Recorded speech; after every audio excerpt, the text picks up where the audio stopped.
I'm logged into the Microsoft 365 Admin Center, and from here there are additional admin centers that we can open that can protect our resources that may be at Microsoft 365. We have a couple of different admin centers. One is called Security, which I'll click on, and I'm also going to click on the Compliance option as well. And what's interesting is when you open up these two different links, the first one I clicked on says it's the Microsoft 365 Compliance Center, and the second one now says that it's showing up for 365 Defender. In previous months, these different links opened up different types of admin centers. Microsoft is consolidating its admin centers and trying to make more sense for people to know when they're clicking on which link they're going to be getting. I'll start with the Microsoft 365 Compliance, and this site is really to help you to stay in compliance with whatever market that you're in. So for instance, if you are in a financial market, you'll find specific classifications and rules that will help you for the financial market. If you're in, say, healthcare, then you'll see some HIPAA rules and some other things like that, as well as other countries' rules that you'll see to help you stay in compliance when sending email and configuring different security for them as well. Here we see data classification. I can click on sensitive info types. And here's where you'll see the different classification for different markets and different countries. For instance, I can see the ABA routing number. This would be something you would want to keep safe from going out to people outside your organization. Then we have medical terms and conditions. This would be for HIPAA compliance that you see here.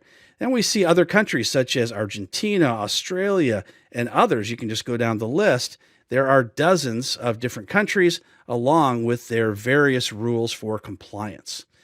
Once you find the sensitive info type, then you can go and apply them to various different policies. So you can say to the policies, don't let the ABA routing information go out. Don't let the social security numbers go out. And that will keep any type of email from going out by blocking it and sending an alert to the administrator. There's other areas such as data loss prevention. And this works with more than just email. This can work with Teams, SharePoint, OneDrive, various different Microsoft 365 applications where you can keep data from being lost to the outside world or to people who should not get that information. E-discovery is another area that sysadmins should definitely be aware, because what this does is it allows you to search for keywords across every single email box, every single email in the organization. So if anybody used a specific term that should not be used in your organization, let's say, for instance, you're going through a merger and you don't want the employees talking about it because it's still officially secret, then you would know right now if anybody is talking about it by doing a search for the term merger.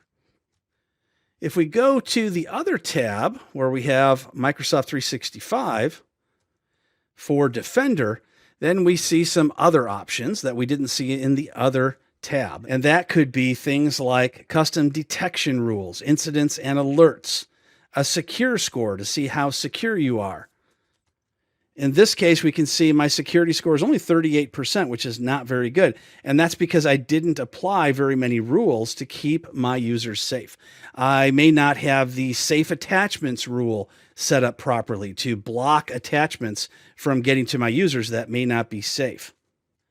Maybe I did not turn on or configure the risk policies, or block links that may be unsafe to my email users by configuring these safe link policies. This mostly has to do with Microsoft Exchange Online. Now, if you're in a hybrid configuration where you have Exchange on premises, it would also apply to that as well.